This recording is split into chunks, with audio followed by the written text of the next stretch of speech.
നമസ്കാരം. നിത്യജ്യോതിഷത്തിലേക്ക് എല്ലാ മാന്യ പ്രേക്ഷകർക്കും സ്വാഗതം. ഇന്ന് 2024 ജൂൺ മാസം 22-ാം തീയതി 1199 ആണ്ട് മിഥുന മാസം 8-ാം തീയതി ശനിയാഴ്ച. ഇന്ന് നക്ഷത്രം വന്നിരിക്കുന്നത് മൂലം നക്ഷത്രമാണ്. മൂലം നക്ഷത്രം പൊതുവെ ശുഭനക്ഷത്രങ്ങളിൽ പെടുന്നതാണ്. മൂലനക്ഷത്രത്തിന് ജ്യോതിഷശാസ്ത്രത്തിൽ വളരെ പ്രാധാന്യമുണ്ട്. നക്ഷത്രങ്ങളുടെ മൂടാണ് മൂലം. ഇപ്പോൾ മൂലനക്ഷത്രം നക്ഷത്രങ്ങളുടെ മൂടാണ്. ഇപ്പോൾ മൂട്ടിനാണ് ഏറ്റവും ശക്തി. ഇപ്പോൾ നമ്മളെ കേരളത്തിലൊക്കെ ഉള്ള ഒരു മൂലം നക്ഷത്രം എന്നൊക്കെ പറയുമ്പോൾ ഒരു നാണത്തോടു കൂടി ഒക്കെ ഒരു പറയുമെങ്കിലും മറ്റ് സ്റ്റേറ്റിലൊക്കെ ഉള്ളവർ മൂലനക്ഷത്രം ഒരു അഭിമാനത്തോടു കൂടിയാണ് പറയണേ. കാരണം ഞാൻ നക്ഷത്രത്തിൻ്റെ മൂടാണ്, അത്ര പവർഫുള്ളായിട്ടുള്ള നക്ഷത്രമാണ് എന്ന് പറയപ്പോൾ നക്ഷത്രങ്ങളുടെ മൂടാണ് നമുക്കിന്ന് വന്നിരിക്കുന്ന നക്ഷത്രം. പക്ഷേ ഇന്നത്തെ ദിവസം ശനിയാഴ്ചയാണ്. ആഴ്ച ഫലത്തിന് വളരെ പ്രാധാന്യമുണ്ട്. ഓരോ ദിവസ ഫലത്തിന് പ്രാധാന്യമുണ്ട്. ശനി എന്ന് പറയുമ്പോൾ മന്ദനാണ്, മന്ദൻ്റെ ദിവസമാണ്. മന്ദൻ്റെ ദിവസം ചെയ്യുന്ന ഓരോ കാര്യങ്ങളും മന്ദതയുണ്ടാകാനിട വരും. അതുകൊണ്ട് മന്ദീഭാവം ഉണ്ടാവാതെ സംരക്ഷിക്കണം. അതുപോലെ തന്നെ ജാതക പ്രകാരം ബർത്ത്ഡേ നമ്മൾ നോക്കുമ്പോൾ എപ്പോഴും ബർത്ത്ഡേക്കുള്ള പ്രത്യേകത, നമ്മൾ ബർത്ത്ഡേ ആഘോഷിക്കുകയും എല്ലാ മാസത്തിലും നമ്മൾ നക്ഷത്രമൊക്കെ വരും. പക്ഷേ ജന്മമാസത്തിൽ വരുന്ന നക്ഷത്രത്തിന് പ്രാധാന്യം കൽപ്പിച്ചിട്ടുണ്ട്. കാരണം ഒരു വർഷത്തെ ഫലത്തെയാണ് ആ നക്ഷത്രം കൊണ്ട് ചിന്തിക്കണേ. വാർഷിക ഫലത്തെ ചിന്തിക്കുന്നതാണ് ജന്മനക്ഷത്രം കൊണ്ട്. അപ്പോൾ പലതരത്തിലുള്ള ബുദ്ധിമുട്ടുകൾക്ക് ഇടവരുത്തും. പ്രത്യേകിച്ച് ശനിയെ വിളിക്കുന്നത് മന്ദനെന്നായതുകൊണ്ട് ഈ ഒരു വർഷത്തെ ഫലത്തെ ചിന്തിക്കും. നിങ്ങളെ കാര്യങ്ങൾക്കെല്ലാം തടസ്സം നേരിടും. കാര്യങ്ങളൊന്നും തന്നെ അത്ര സ്മൂത്തായിട്ട് പോകത്തില്ല. എല്ലാത്തിനും ഇഴച്ചിലുണ്ടാവും. മാത്രമല്ല ശത്രുത വർദ്ധിക്കും. ശത്രുക്കളുടെ എണ്ണം കൂടും. നമ്മളൊന്നും ചെയ്യണ്ട, നല്ലത് ചെയ്താലും അവരെ കണ്ണിൽ ദോഷമായിട്ടേ കാണുള്ളൂ. മറ്റൊന്ന്, രോഗാദി ദുരിതങ്ങൾ, അപകട സാധ്യതകളേറിയ വർഷമാണ്. അപ്പോൾ സാമ്പത്തിക നഷ്ടം വരും, കാര്യതടസ്സം വരും, രോഗാദി ദുരിതങ്ങളുണ്ടാവാം, അപകട സാധ്യതകൾ വരാം, ശത്രുത ഉണ്ടാവാം. അപ്പോൾ ഇതിനെയൊക്കെ നമുക്ക് എങ്ങനെ അതിജീവിച്ച് പോകാൻ എന്ത് ചെയ്യണം? നമുക്ക് ശനിയെ തന്നെ ഒരു വർഷവും പ്രീതിപ്പെടുത്തി പോകണം. അല്ലാത്തവർ ശനിയാഴ്ച മാത്രം നമുക്ക് ചില പരിഹാരങ്ങൾ ചെയ്താൽ മാത്രം മതിയാവും.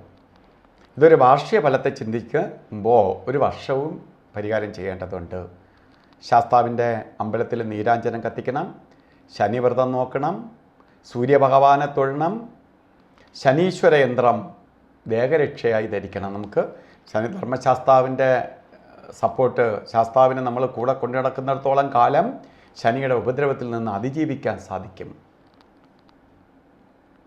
അതുപോലെ ഇന്ന് ചില കാര്യങ്ങൾ ചെയ്തേ തീരുള്ളൂ എന്ന അവസ്ഥ വന്നാൽ നമുക്ക് ഇന്നത്തെ ദിവസം പൊതുവേ നമുക്ക് ഒഴിവാക്കാം. എങ്കിൽ ചില കാര്യങ്ങളിൽ നമുക്ക് ഒഴിവാക്കാൻ പറ്റത്തില്ല. ഇന്നൊരു ഡോക്യുമെൻ്റ് ചെയ്തേ തീരുള്ളൂ, ഒരു എഗ്രിമെൻ്റ് ഒപ്പിട്ടേ തീരുള്ളൂ. കാരണം ഇന്നത്തെ ദിവസം കഴിഞ്ഞാൽ ചിലപ്പോൾ ആളിനെ കിട്ടത്തില്ല. അയാൾ ചിലപ്പോൾ എവിടെയെങ്കിലും പോകുന്നുണ്ടാവാം. ഇന്ന് എഗ്രിമെൻ്റ് ഒപ്പിട്ടില്ലെങ്കിൽ ശരിയാകത്തില്ല. ഒരു വർക്ക് എഗ്രിമെൻ്റ് ഒപ്പിടണം. അല്ലെങ്കിൽ ഇന്ന് തന്നെ ജോയിൻ ചെയ്തില്ലെങ്കിൽ പിന്നെ ജോയിൻ ചെയ്യാൻ പറ്റത്തില്ല. പ്രത്യേകിച്ച് വിദേശ രാജ്യങ്ങളിലൊക്കെ ആണെങ്കിൽ അവർ പറയുന്ന സമയത്ത് തന്നെ പോയില്ലെങ്കിൽ പിന്നെ അവരത് മാറ്റിവെക്കും. അങ്ങനെ വരികയാണെങ്കിൽ നമുക്ക് അഭിജിത്ത് മുഹൂർത്തത്തെ ആശ്രയിക്കാം.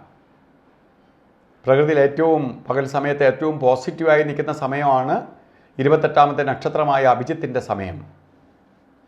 ഈ സമയം ജാതക പ്രകാരം ഇന്ന് അഭിജിത്ത് മുഹൂർത്തം വരുന്നത് 12 മണി മുതൽ 12 മണി മുതൽ ആരംഭിക്കുകയാണ്. 12 മണി മുതൽ ആരംഭിക്കുകയാണ്. 12 മണി മുതൽ 12 മണി ശരിക്ക് 12 മണി മുതൽ 12 മണി 51 മിനിറ്റ് വരെ ഉണ്ട്. 12 തൊട്ട് 12:51 വരെ 51 മിനിറ്റ് നേരം അഭിജിത്ത് മുഹൂർത്തമുണ്ട്. അഭിജിത്ത് മുഹൂർത്തം നമുക്ക് എന്ത് ശുഭകാര്യത്തിനും എടുക്കാം. എന്തിൻ്റെയും ദോഷത്തെ കുറച്ച് തരും. കുറയ്ക്കേ ഉള്ളൂ. അപ്പോൾ അതിൻ്റെ ശക്തി കുറയ്ക്കും, നെഗറ്റീവ് വരത്തില്ല. ഇന്ന് രാവുകാല സമയം വന്നിരിക്കുന്നത് 9:18 തൊട്ടാണ് രാവുകാലം പറഞ്ഞത്. 9:18 തൊട്ട് ശരിക്ക് 9 തൊട്ട് 10:30 മണി വരെ എന്ന് കലണ്ടറിൽ ഇട്ടിട്ടുണ്ടെങ്കിൽ 9:18 തൊട്ടാണ് രാവുകാലം സ്റ്റാർട്ട് ചെയ്യണത്. അത് 10:52 വരെ രാവുകാല സമയമുണ്ട്. അപ്പോൾ രാവുകാല സമയവും ഓരോ കാര്യങ്ങൾക്കും വളരെ ശ്രദ്ധിക്കേണ്ട സമയമാണ് രാവുകാല സമയം. അപ്പോൾ ഈ രണ്ട് കാര്യങ്ങൾ നമുക്ക് വളരെ ശ്രദ്ധയോടുകൂടി സൂക്ഷിച്ച് കാര്യങ്ങൾ കൈകാര്യം ചെയ്യേണ്ട ആണ്. രാവുകാല സമയത്ത് യാത്ര ചെയ്യുന്നത് വളരെ സൂക്ഷിച്ചായിരിക്കണം. അതുപോലെ നമുക്ക് ഒന്നും ചെയ്യാൻ പാടില്ലാത്ത 2 സമയങ്ങളുണ്ട്. ഗുളികകാലവും യമകണ്ഠ കാലവും. ഗുളികകാല സമയം വരുന്നത് രാവിലെയാണ്. രാവിലെ ശരിക്ക് ഇന്ന് ഗുളികകാല സമയം വരുന്നത് 6:09 തൊട്ട് 7:49 വരെ. 6:09 തൊട്ട് 7:49 വരെയും. യമകണ്ഠ കാല സമയം വരുന്നത് ഉച്ചയ്ക്ക് ശേഷം, ഉച്ചയ്ക്ക് 1:50 തൊട്ട് 3 വരെയും. ശരിക്ക് 3:30 വരെയാണ് യമകണ്ഠ കാല സമയവും. ഈ സമയം ഒരു ശുഭകാര്യങ്ങൾക്കും എടുക്കരുത്. അതുപോലെ ഇന്നത്തെ ദോഷത്തിൻ്റെ ശക്തി കുറപ്പിക്കാൻ വേണ്ടി നമുക്ക് ശനീശ്വരനെ പ്രീതിപ്പെടുത്തി കൊണ്ടുപോകണം. ശാസ്താവിന് നീരാഞ്ജനം കത്തിക്കുന്നതിനൊപ്പം ഇന്ന് ദിവസത്തെ വസ്ത്രധാരണത്തിന് വളരെ പ്രാധാന്യം കൊടുക്കുക. നീലയോ കറുപ്പോ കലർന്ന വസ്ത്രം ധരിക്കുക. അത് പാൻസായിട്ടായാലും ശരി, ഷർട്ടായിട്ടായാലും ശരി, ചുരിദാറായിട്ടായാലും ശരി, ഷാളായിട്ടായാലും ശരി, നമുക്ക് വസ്ത്രം ധരിക്കുന്ന വസ്ത്രത്തിൽ കറുപ്പോ നീലയോ ഭാഗവും കൂടി അല്ലെങ്കിൽ ആ ഷെയ്ഡും കൂടി ഉണ്ടാവണം. ഇല്ലാത്തവർ ഒരു കർച്ചീപ്പായിട്ടെങ്കിലും നീലയോ കറുപ്പോ കയ്യിൽ കരുതുക. ഇല്ല, പൊട്ടൊക്കെ ധരിച്ച് പോകുന്നവരാണെങ്കിൽ ഒരു കറുത്ത പൊട്ട് ഇന്ന് നെറ്റി തൊടുക. അത് നമ്മളിലുള്ള നെഗറ്റീവിനെ കുറച്ച്, ശനിയുടെ നെഗറ്റീവിനെ കുറച്ച് പോസിറ്റീവ് കൂട്ടാൻ, പോകുന്ന കാര്യങ്ങൾ വിജയത്തിന് ഇടവരുത്താൻ സഹായിക്കും. അപ്പോൾ ഇന്നത്തെ ദിവസം ദോഷ ദിവസമാണ് എങ്കിൽ പോലും ഈ പരിഹാരങ്ങൾ ചെയ്ത് ഭാഗ്യദായകമായി തീർക്കാനായി ശ്രമിക്കുന്നതിനൊപ്പം, പരിഹാരങ്ങൾ ചെയ്യുന്നതിനൊപ്പം പ്രാർത്ഥനയോടുകൂടി ഇരിക്കുക.